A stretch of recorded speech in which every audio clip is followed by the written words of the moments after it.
আমাদের দেশে একটা ছোটা দাজ্জাল বেরিয়েছে, তার নাম রেখেছি কি বাবা বাগেশ্বর ধাম। সুন্দর দেখতে, আমাদের মতো লম্বা উঁচু টুপি পরে। সে বলছে দুনিয়া में सबसे पुराना धर्म कौन है? सनातनी है। হযরতে আদম আলাইহিস সালাতু ওয়াস সালাম হচ্ছেন পৃথিবীর প্রথম মানুষ এবং তিনি নবী। জোরে বলুন সুবহানাল্লাহ। তিনি কি নবী পয়গম্বর। তিনি মুসলমান ছিলেন না সনাতনী ছিলেন? মুসলমান। জোরে একবার বলুন সুবহানাল্লাহ। তো যিনি প্রথম মানুষ, যারা বলছে আমাদের দেশের কিছু লোক আছে কি বলে, আমাদের বক্তাও আছে যারা কোরআন হাদিসের স্টাডি করে না, কি বলে দেয় এই ভারতবর্ষে আমরা কেউ মুসলমান ছিলাম না, আমরা কালমা পড়ে কোথা থেকে পেলি, ও জানে না কোথা থেকে পেলি, একটা বইয়ে পড়েছে বায়ান করে। কোরআন হাদিসের স্টাডি কর। আল্লাহর কসম করে বলছি, আল্লাহ তাআলা সর্বপ্রথম আদম আলাইহিস সালাতু ওয়াস সালামকে কোথায় নামিয়েছিলেন? হিন্দুস্তানের মাটিতে। তখন শ্রীলঙ্কা, ভারত, বাংলাদেশ, পাকিস্তান, আফগানিস্তান, কাজাকিস্তান সব একটাই দেশ ছিল। হিন্দুস্তানের মাটিতে সর্বপ্রথম আল্লাহ তাআলা আদম আলাইহিস সালাতু ওয়াস সালামকে শ্রীলঙ্কার পাহাড়ে নামিয়েছিলেন। তাইলে ভারতের পুরনো ধর্ম হচ্ছে কি মুসলমান। জোরে বলুন না সুবহানাল্লাহ। ঝামেলা ঝঞ্ঝটের বক্তা আমি লয়, কিন্তু কেউ ঝামেলা বাড়ালে তার বীজ মেরে ছেড়ে দিয়ে। আমি কিন্তু ঝামেলার লোক। बागेश्वर धाम बाबा बोलचे ये हिंदुस्तान हमारा है, तुम्हारा बाप का नहीं है, ये भी हमारा ही, ये हमारा है, जितना तुम्हारा बाप का है उतना हमारा बाप। जो लोग सोच रहे हैं इस्लाम को मिटा देंगे, বড় কষ্টের বিষয় আপনাকে বলে দিই। আচ্ছা, রাম মন্দির উদ্বোধন হলো না হলো না? আমি কিন্তু মোবাইলে লাইভ দেখেছি, গাড়িতে আস্তে আস্তে মনের কষ্ট নিয়ে। আপনারা দুঃখ পাবেন। আমি একটা জলসায় বলেছি, আজকে আবার বলে যাচ্ছি আপনাদেরকে, আল্লাহর ইচ্ছা এটা ছিল, এর মধ্যে মঙ্গল আছে, আছে না নাই? কথা বলেন। এইটা যদি বিশ্বাস করে, আমি বলেছি আল্লাহর যেদিনে ইচ্ছা হবে বাবার হাম তেরে মসজিদ में फिर से आजा देंगे इंशाअल्लाह। बाबर हम तेरे मस्जिद में फिर से आजा देंगे अगर हमारे अल्लाह राजी रहा तो इंशाअल्लाह। नारे तकबीर, नारे तकबीर। मौलाना यासिर अली साहब, কারি মোহাম্মদ ইয়াসিন ভাই সাহেব। আমার মুসলমান ভাই দেখুন, আপনাকে এই মন্দির উদ্বোধনে ওয়াসিম রিজভীকে ডাকা হয়েছে। কথা বলেন। উর্ফে ধীরেন্দর नाम রেখেছে নাকি জিতেंदर, जितेंद्र तिवारी। तुम्हें तो मुंह में पेशाब कर दिया, तुम्हें बुलाया भी नहीं। বড় কষ্টের বিষয়। আপনারা বলুন, এটা মসজিদ। আচ্ছা, আপনাদের মসজিদের এরকম সিস্টেম রেখেছেন তো ডাক্তার সাহেব? কোটিপতিরা ফার্স্ট কাতারে, তারপরে হাজী সাহেবরা, তারপরে একটু কম পয়সাওয়ালারা, তারপরে পেছনে ফকিররা। এরকম কোন মসজিদের সিস্টেম আছে? জোরে বলুন সুবহানাল্লাহ। আমাদের মসজিদ আল্লাহর ঘর।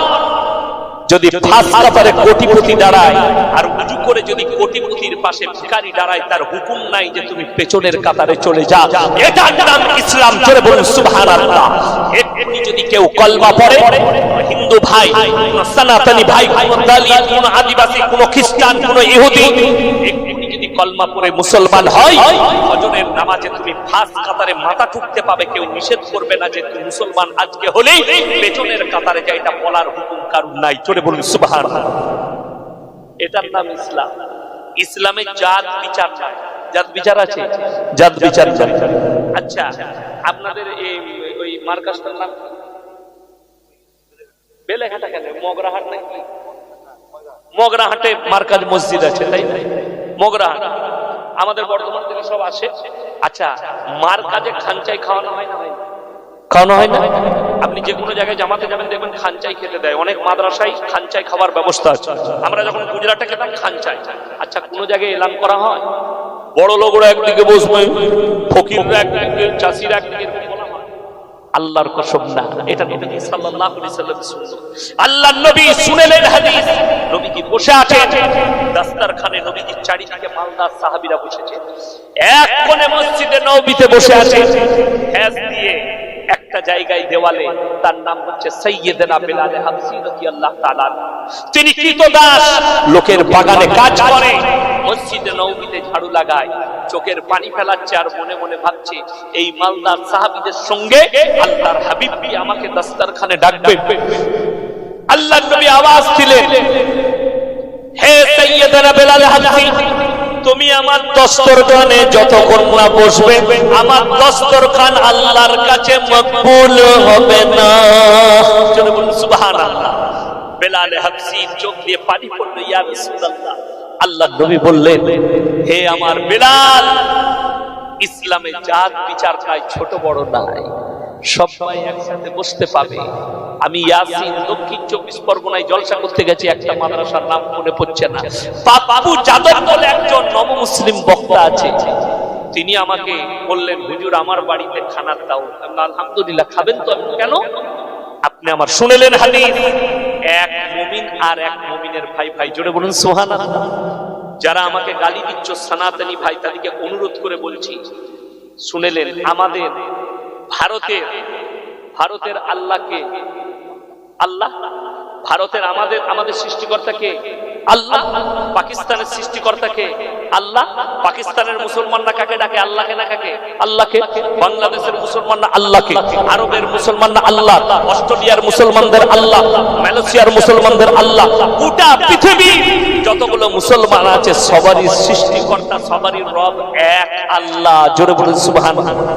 আর ভারতবর্ষে শুনলেন পশ্চিম বাংলার ভগবান হচ্ছে দুর্গা, আপনার বিহারের ভগবান আলাদা, বোম্বের ভগবান আলাদা, গুজরাটের ভগবান আলাদা, ইউপির ভগবান আলাদা, তেলেঙ্গানার ভগবান আলাদা, কেরলের ভগবান আলাদা। বড় কষ্টের বিষয়, তোমাদের রবের শেষ নাই আর আমাদের আল্লাহ এক। জোরে বলুন সুবহানাল্লাহ। আমি কেউ কি ছোট করতে বলছি না, তোমরা তোমাদের ধর্ম পালন করো, কিন্তু ইসলামকে কুৎসা করো না। ইসলামকে মিটাবার স্বপ্ন যারা দেখছে তাদের স্বপ্নই দেখা হবে, অন্য কিছু।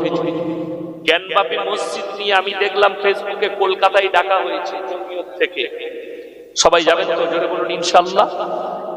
আমি বলে দিই, 24 পরগনার মানুষ কে ডেকেছে জানি না, কলকাতা কাঁপিয়ে দাও। যারা স্বপ্ন দেখেছে জ্ঞানবাপী মসজিদকে ভাঙবো, আমি আল্লাহর কাছে দোয়া করবো, আল্লাহ তুমি তাদের স্বপ্ন পূরণ হওয়ার আগে তাদেরকে ধ্বংস করে দাও। বলুন আমিন। আর যারা মনে করছে মসজিদ ভেঙে মুসলমানদের দিল থেকে, দিমাগ থেকে আল্লাহকে মিটিয়ে দেবো, আল্লাহর কসম করে বলে যাচ্ছি, ভারতের যতগুলো মসজিদ আছে সব উড়িয়ে দাও, আমাদের দিল থেকে আল্লাহ এবং রাসূলের মহব্বতকে মিটাতে তোমরা পারবে না। জোরে বলুন ইনশাআল্লাহ। আমার ভাই, সময় বেলা 1 ঘটিকায় কলকাতায়, কবে? আপনার 9ই ফেব্রুয়ারি শুক্রবার। আমার ভাই, আপনাদেরকে একটা অনুরোধ করে যাচ্ছি, অনুরোধটা শুনে নেন। কেউ দিমাগে এটা রাখবেন না যে ইসলাম মিটে যাবে।